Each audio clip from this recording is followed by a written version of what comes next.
Nu, lūk, tik tālu par Pasaules latviešu mākslas centru, Cēsīs. Bet, Cintī, vai tu zini, līdz cik gadu vecumam ir Latvijā jaunietis? Manuprāt, es vēl tajā kategorijā iederos, bet esmu dzirdējis, ka līdz 25, ja nemaldos. Jā, tieši tā arī Latvijā, lai gan Eiropā cipars ir 30. Arī Latvijā jaunieši vēlas no šo ciparu celt uz augšu, jo, diemžēl, mūsu sabiedrība noveco. Pretēji Āfrikā sabiedrība kļūst jaunāka. Bet, nu kā viņiem iet ar šiem ierosinājumiem, es šodien devos uz Izglītības ministriju uz kādu sēdi skatīties un skatāmies video.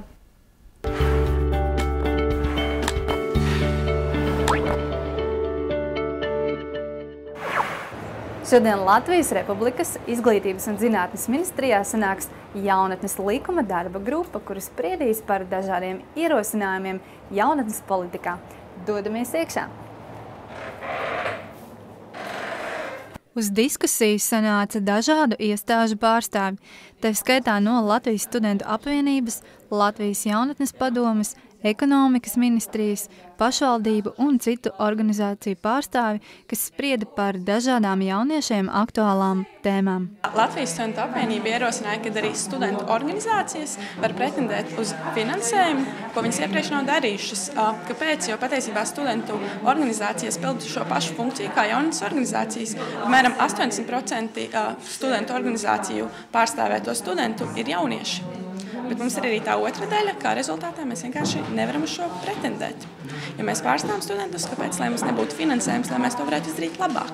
Viedoklis, kas tiek virzīts jaunatnes likuma grozījuma darba grupā, ir tas viedoklis, kas tiek ilgāk laika jau runāts jauniešu un jaunatnes organizāciju vidū, kas arī ir rezultāts pagājušā gada Nacionālā jaunatnes politikas fóruma Ievirz Latviju rezultāts, un proti mēs pastāvam uz vecuma cenzu palielināšanu līdz 30 gadiem.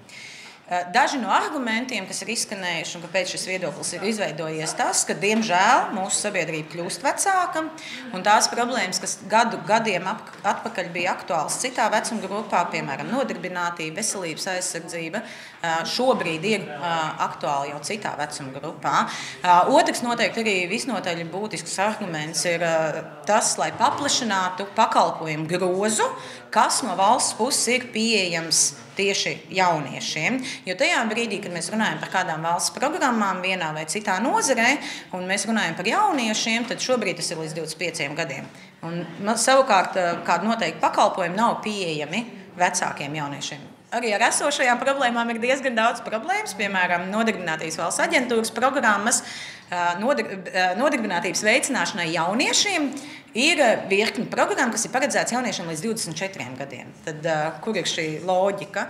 Un noteikti arī tas, līdz ar to, ka paplašinot šo saņēmēju loku, tas arī būs tāds liels motivators gan pašvaldībām, gan organizācijām, kas strādā ar jauniešiem, skatīties mazliet plašāk, skatīties ne tikai uz ērti sasniedzamo skolu jaunatni, bet arī uz mazliet vecākiem jauniešiem, jo īpaši tie, kas beidz studijas, atgriežas savos reģionos, lai arī viņiem ir kādi pakalpojumi vismaz vietējā līmenī, ko brīvajā laikā darīt. Jautājām arī par to, kāda ir valsts nostāja šajā ierosinājumā, kas paredz jauniešu vecuma paaugstināšanu.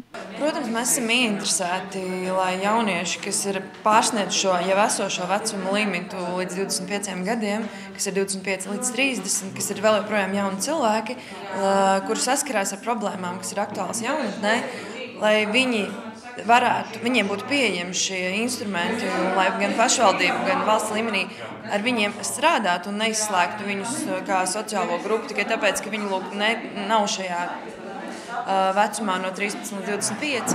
Taču valsts ilgtermiņā ir ieinteresēta cīnīties ar cēloņiem, nevis ar sekām. Mums ir jāstrādā, lai 25 gadu vecumā jaunietis jau būtu ar labu izglītību, lai viņš būtu spējīgs iekļauties darba tirgu, lai viņš būtu gatavs veidot ģimeni, jo mums demografiskā situācija ir ar negatīvu tendenci, jaunu cilvēku kļūst aizvien mazāk. Līdz ar to valsts ir ieinteresēta, lai mums aizvien vairāk pieaugtu cilvēku skaits, kas būtu aktīvajā nodarbināto tā saucamajā pieaugušo statusā, kuriem būtu šīs ģimenes, jo vēlāk mēs atliksim bērnus un pieaugušo dzīvi, ja to tā var nosaukt, jo jo lēnāk valstī, jo mazāk būs tā sabiedrības daļa, kas principā uztur šo valsti. Līdz ar to tas ir ļoti diskutējams jautājums. Ministrijā mēs jaunatnes likumā esam noteikuši to, ka jaunietis ir vecumā no 13 līdz 25 gadiem. Kāpēc? Tas ir tā iemesla dēļ, lai mēs varētu arī visas mūsu valsts programmas, mūsu aktivitāšu programmas tieši mērķtiecīgāk vērst uz šo te jaunu cilvēku auditoriju.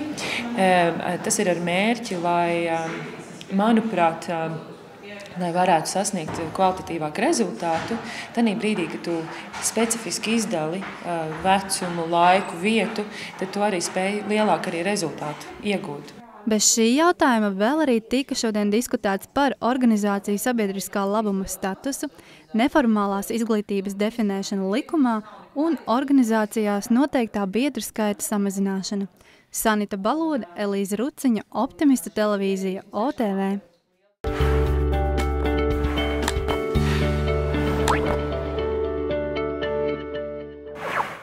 Nu ko, lai vai cik jums arī ir gadi, lai vienmēr sirdī jūs justos jauni. Ar nepacietību gaidīsim karsto laiku un uz tikšanos atkal rīt. Atā!